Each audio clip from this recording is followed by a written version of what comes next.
Bonjour à tous, nous nous retrouvons sur Partout Tactics, votre chaîne YouTube en français entièrement dédiée à HeroClix pour une review express des figurines Uncommon de l'extension Avengers 60. Nous avons déjà pu voir dans une vidéo précédente les communes. Aujourd'hui, nous nous attaquons aux peu communes, Uncommon, qui sont au nombre de 12 dans l'extension. Et nous commençons donc avec Hulk. Hulk, donc dans sa version peu commune, vous pouvez voir la sculpture est assez, voilà, on a des proportions assez folles, hein, au niveau de la disproportion même, je dirais, entre les muscles et la tête du personnage. On va essayer de faire le point pour que vous voyez un petit peu mieux, mais bon, je pense que vous voyez déjà, voilà, au niveau de la sculpture. Au niveau des pouvoirs, donc 2 team ability, Avengers et Defender, en mots-clés Avenger, Defender, Brut. Un trait qui vient s'ajouter au pouvoir qu'il a. Hulk can reduce penetrating damage. When Hulk alors, Hulk peut réduire les dommages pénétrants. Pour rappel, les dommages pénétrants sont normalement des damages qui ignorent les réducteurs. Là, il va pouvoir les réduire. Et quand Hulk se voit infliger des dégâts, vous lancez un D6 et réduisez les dégâts de la moitié du résultat du dé. Donc il peut réduire les dégâts de 1 à 3. Donc voilà, donc, et ça vient s'ajouter bien évidemment à tous les pouvoirs qu'il a ici. Donc que ce soit volonté ou régénération.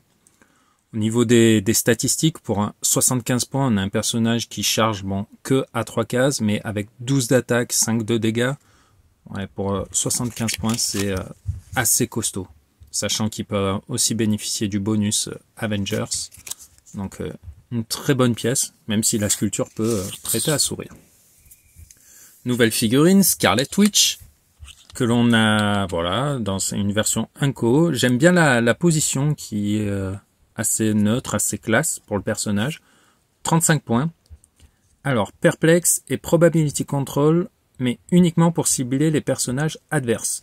Donc Scarlet Witch, globalement, ça a toujours été un soutien, hein, que peu importe les versions, c'est rare que ce soit votre attaquant secondaire, voire même voilà, troisième attaquant. Là, vous avez bien évidemment la Chase, voilà, la Chase Disney+, qui a ce rôle de gros attaquant, qui peut avoir ce rôle. Là, on est sur un pur soutien, puisque nous avons de la télékinésie, de la barrière, du sidestep, du perplexe et du probability control qui vient s'y ajouter, mais qui est un peu nerfé, puisque vous ne pouvez affecter que les personnages opposés, vous ne pourrez pas faire relancer vos propres jets. C'est peut-être ce qui va un peu me déranger avec ce personnage, même si elle dispose de la double TA Avengers Mystique, qui est fortement appréciable. Donc voilà, on va dire sur 5, je lui mettrai 3,5, parce que moi la limite du probability control me dérange. Nous avons ensuite L4, que nous n'avons pas vu depuis un petit moment. Au niveau des mots-clés, nous avons Avengers, Defender, Celebrity et Detective. Elle a Safeguard Mystique. En Team Ability, elle a elle-même Avenger et Defenders. Son pouvoir blanc de déplacement, c'est Charge et Leap Climb. Donc ça va lui permettre de se replacer assez facilement. Et vous avez une figurine assez technique, puisque ça va être une grosse figurine de corps à corps. Vous voyez, avec Charge, Lame Griffe Gros, Close Combat, Combat Réflexe et Exploit Weakness. On reste sur du corps à corps assez costaud, puisque ici elle est à 11 de toucher, 3 de dégâts. Et après, elle va passer en régénération et contrôle mental. Donc elle va vous demander un petit peu de... Vous voyez ce que je disais, un peu de finesse pour pouvoir être exploitée pleinement. Son Safeguard Mystique, ça veut dire que lorsqu'elle va mettre des dégâts à des personnages qui peuvent utiliser la capacité d'équipe mystique, comme par exemple la Scarlet Witch que nous venons de voir, elle ne prendra pas le dégât que reçoit l'attaquant lorsqu'il inflige des dégâts au personnage utilisant la capacité d'équipe mystique. Donc vous allez être moins regardant si vous devez infliger des dégâts. Pour 40 points, c'est une très bonne pièce. 19 de défense au corps à corps, elle peut être vraiment embêtante. On continue avec Luke Cage. Luke Cage, je crois qu'on n'a pas vu depuis... je sais plus si c'est Earth X ou Avenger Defenders War. Je sais qu'il est dans les 2 extensions, mais voilà, ça va faire plusieurs années. Alors, au niveau des mots-clés, Alors déjà, Team Ability, Avenger et Team Player, parce qu'il est partout. Hein. C'est le premier, celui qui a inventé le concept du héros alloué, et donc voilà, qui peut s'intégrer dans plein d'équipes. Mots-clés, alors, Avenger, Defender, Fantastic Four, Hero for Hire, Marvel Knight, Thunderbolt. Voilà. Comme ça, vous pouvez le mettre vraiment dans plein d'équipes thématiques.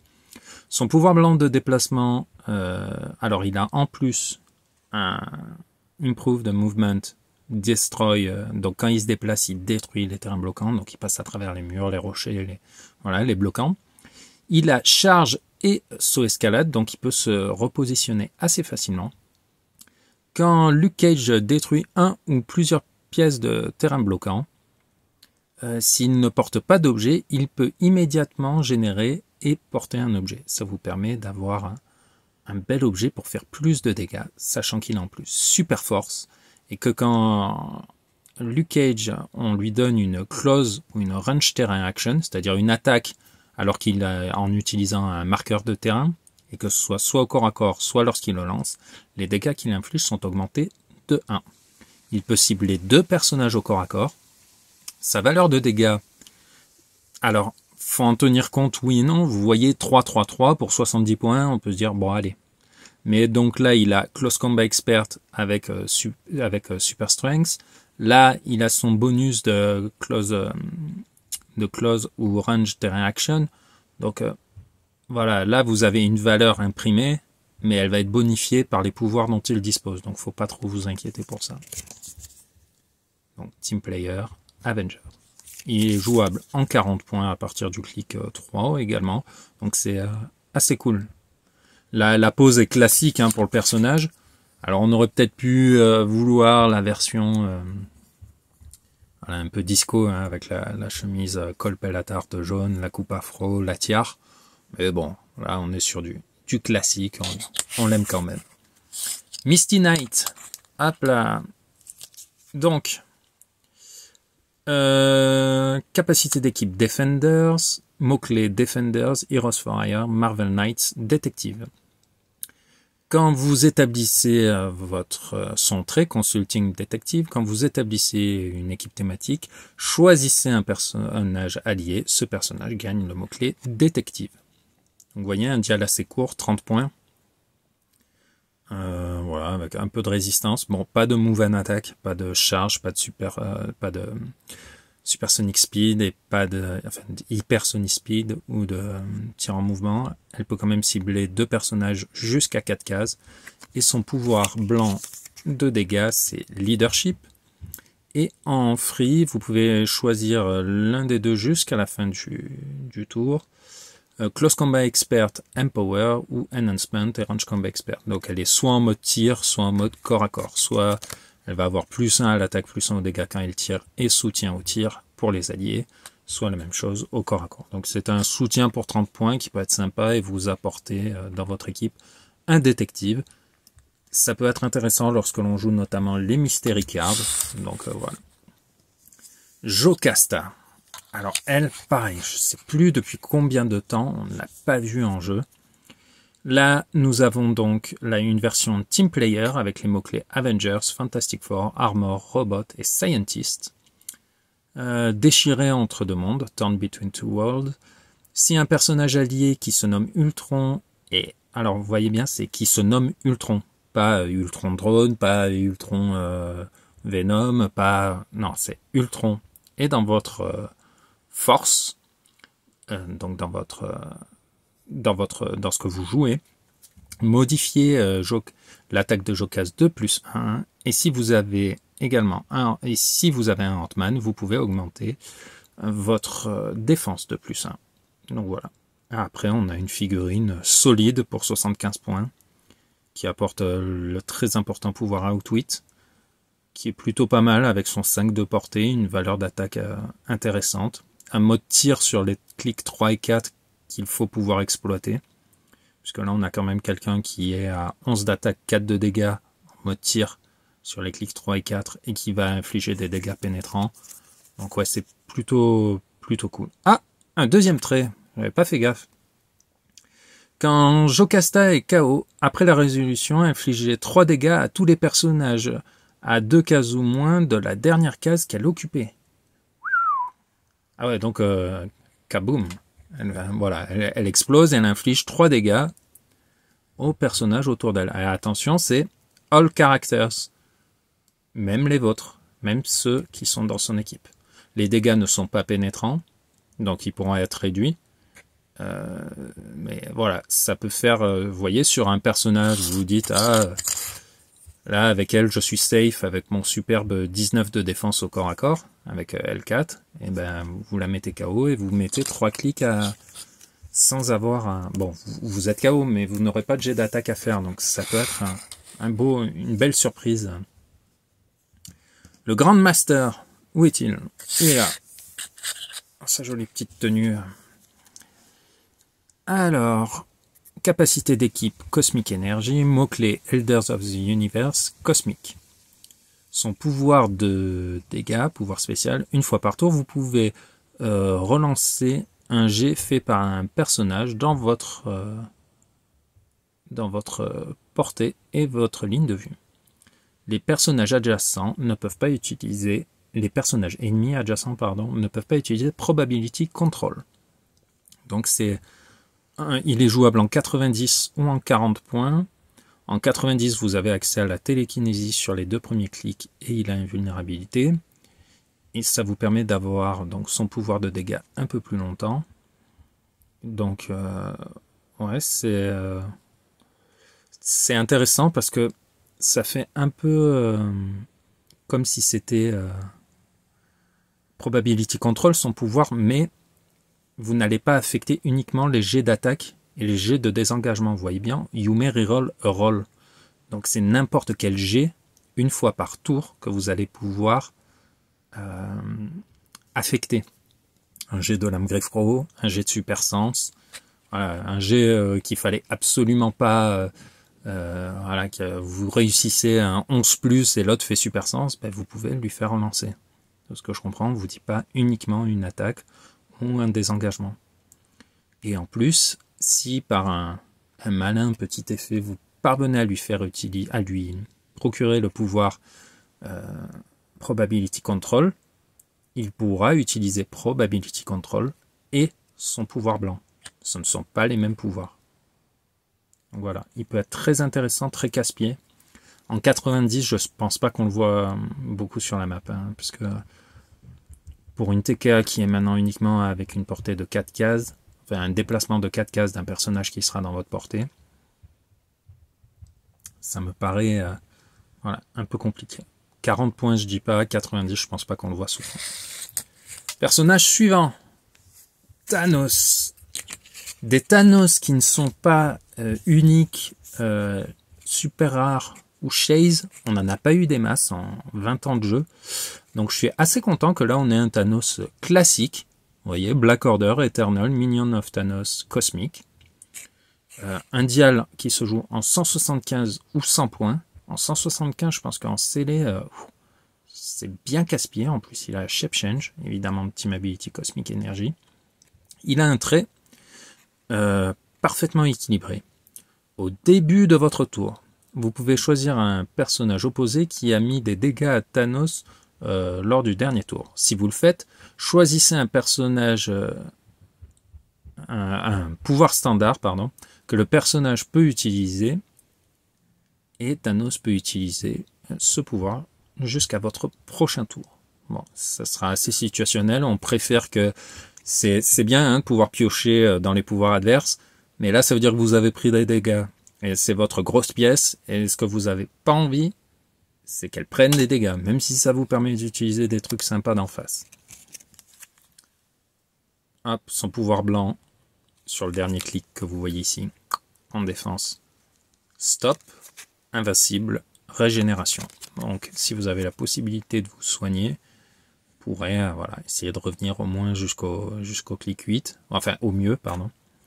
Donc une figurine assez sympa, hein, c'est toujours cool. Alors il y en a qui vont le comparer au Thanos Legacy, vu que c'est le même coup en point, mais c'est clairement pas le même design et le même choix de figurine, ça n'a pas le même rôle.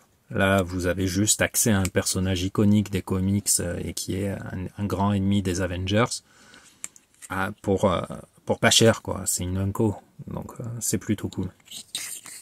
On continue, le leader. On a pas mal de personnages de l'univers de Hulk et de ses ennemis.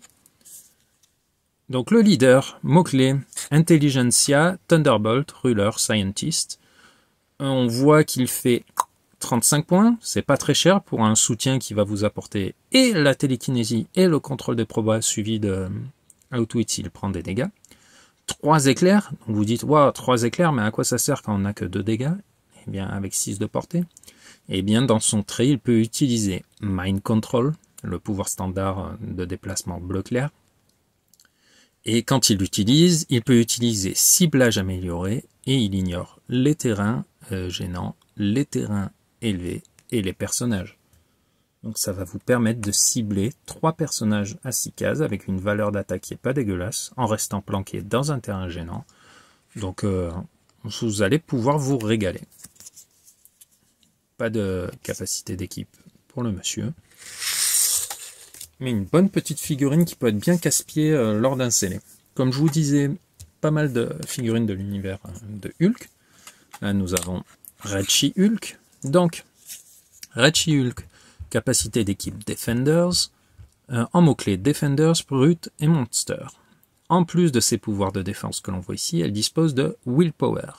Les pouvoirs de défense de Red She-Hulk ont Protected Outwit. Donc la ligne, là, invulnérabilité, impervious, invincible, et le willpower dont elle dispose en tant que trait, ne sont... Alors, les pouvoirs de défense ne sont pas outwitables, ils sont protégés.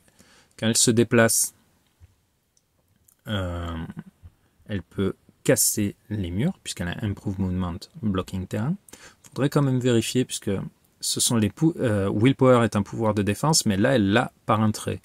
Alors, est-ce que le Willpower est lui aussi Protected Outwit? Vous avez 4 heures. Sinon, on a une pure figurine de corps à corps. Hein. Là, il n'y a même pas à se poser la question. Quand vous avez un personnage qui charge avec Quake, qui a en plus le perplexe pour s'augmenter l'attaque, charge avec Super Force et Close Combat Expert. Elle a ensuite Sidestep. Elle a ensuite saut escalade pour se repositionner et ce superbe clic avec OK, 12 d'attaque, que 16 de défense, mais 5 de dégâts. Voilà, ça peut faire mal. Ça peut faire très très mal. Donc pour une Unco encore à, vous voyez, 75 points, vous avez une très bonne figurine de corps à corps. Korvac. Alors, ça c'est le genre de petite figurine à laquelle on ne s'attend pas spécialement. Hein. Donc, mots-clés, cosmique, futur et robot, capacité d'équipe Cosmic Energy. Alors, quand Korvac prend des dégâts depuis une attaque à distance, après la résolution, donnez-lui un Charge Token. Quand Korvac fait une range attack, vous pouvez retirer n'importe quel nombre de ces Charge Tokens pour modifier ses damage par le nombre de Charge Tokens que vous aurez retiré. Donc en gros, on lui tire dessus, on lui met X dégâts, vous lui mettez, hop, un petit Charge Token sur sa carte. Comme ça, vous le repérez.